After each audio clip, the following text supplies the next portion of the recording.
All right, here we are up at Nana and Papa's for the family reunion. And of course, Papa tells me, oh, the check engine light's been on for like 3 years in the Buick. I'm like, oh, God. But it lives up here, so it doesn't really matter too much. But we had multiple DTCs, which I will sneak a picture of them in right here. Boop, boop.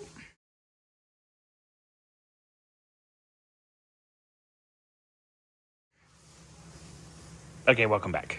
So, not to mention that, the stupid little GM plastic shit elbow nonsense is, of course, pissing, because, of course, it is. Stupid things.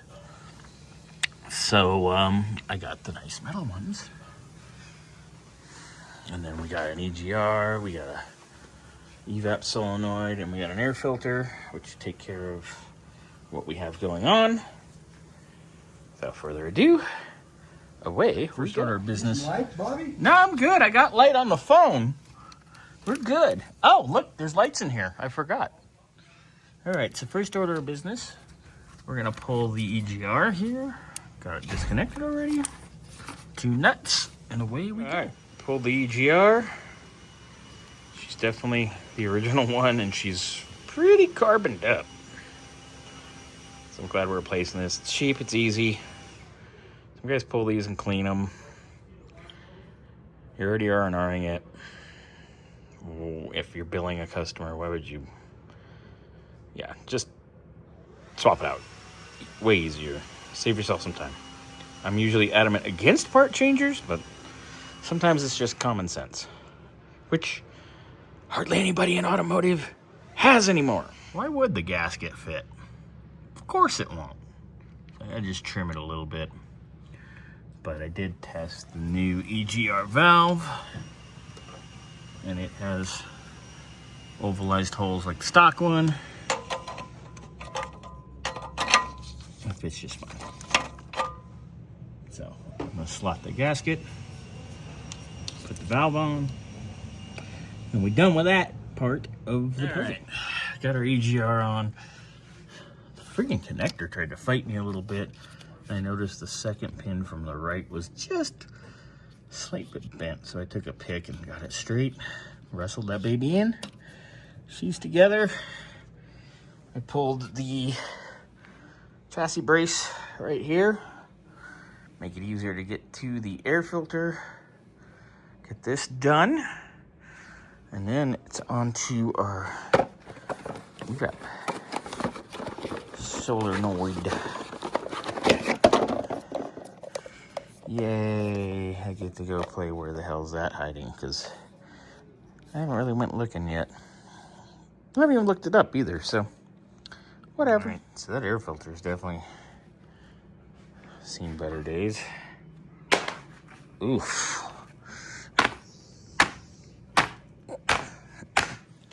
Yuck. Right. Got our new filter in. Looking good. Away we go. Right, so air filter's all done. Brace is back in. That's all handled. Now we're gonna tackle our leaky buddy down here.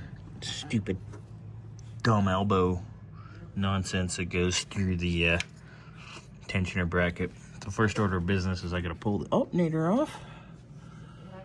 And then I gotta pull that back and go from there. So I removed our positive lead from our alternator.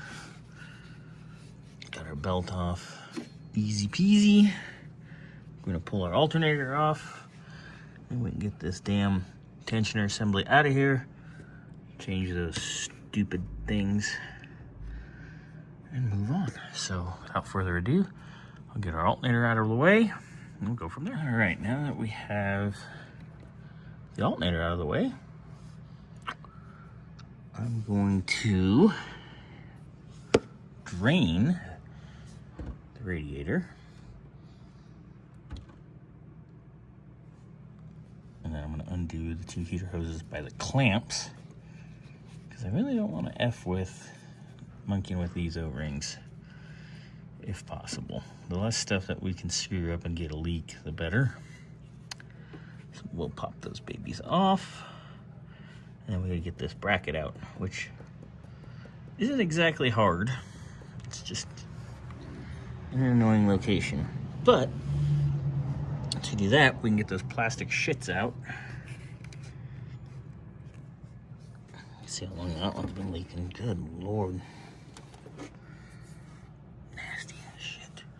Stupid G. You know, you could have spent 8 cents more, for Christ's sakes, and just put these on all of them, and then we'd have to worry about the O-rings and not the actual plastic garbage breaking. But the O-rings, if you don't touch it, it usually don't shit. So there's that. So we've got these 2 bolts here. I can't remember. Oh yeah, there's one down here. It's been a while since I've done one of these, but it's pretty commonplace. So without further ado, we gonna drain Dex Cool out this bish. All right, you can hear it. Got our coolant almost drained all the way. I'm gonna come in here. I'll do these 2 hose clamps. Pull these heater hoses. And pull the stupid bracket. So we got our 3 bolts. 1, 2. The third one's back over here. There it is. For the tensioner / heater crossover goofy clusterfuck design. So we're going to work this out. Because we know these plastic shits are gonna shit the bed. There we go. Of course, there's coolant in that, because why would there not be? But there's your tensioner and heater crossover clusterfuck assembly. All right, of course, now the real fun begins.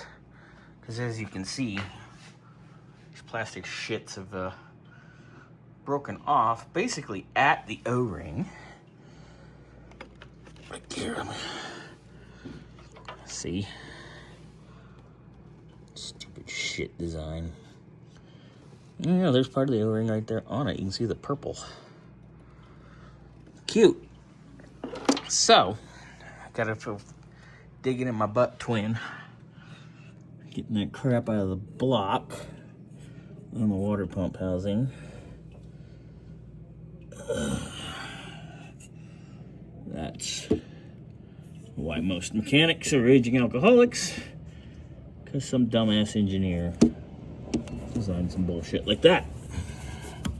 So we'll get in there with a pick and fight that one out. I'm sure this one is going to be just as fun. And of course, I'm sure these are broken off in the housing too.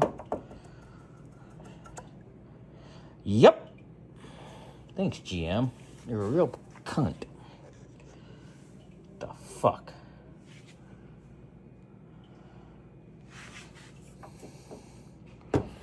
And of course this one's stuck like a motherfucker, so I'll deal with that next. Alright, once you wrestle all the broken horse shit out, you can put your nice metal ones that should have been in it from the factory in your crossover, and you just stick these in. You just stick it in the hole, puppy, oh yeah. And you put the bigger one down low. Ooh. Ay, ay, ay, ay. Anyway, I'm being ridiculous.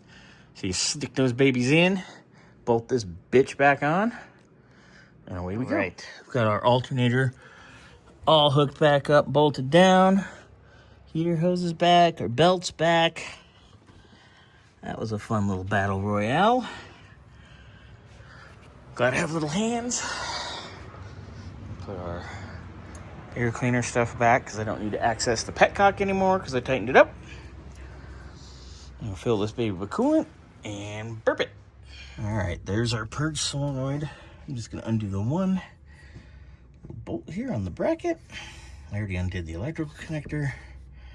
I'll pull this down and do this hose clamp. And we'll put our new one in. Easy enough. got to take a little screwdriver, pop that bracket off, pop it on the new. All right, so we've got her fired up. We put coolant in. Get back the breather once already. We have it up and running with the heater on high. And once it gets to operating temp, I'll pop the breather one more time. And then we should be good to go. It's all back together. Burped and bled. Still have the heater on. We'll drive around. Out for a drive. For a few miles. Ran her with the heater. Up the hill. After burping it, of course. Now we're driving back to the house. Put the AC on. Kind of give it a little heat test. Yeah, this baby drives real nice. It's a likable little car.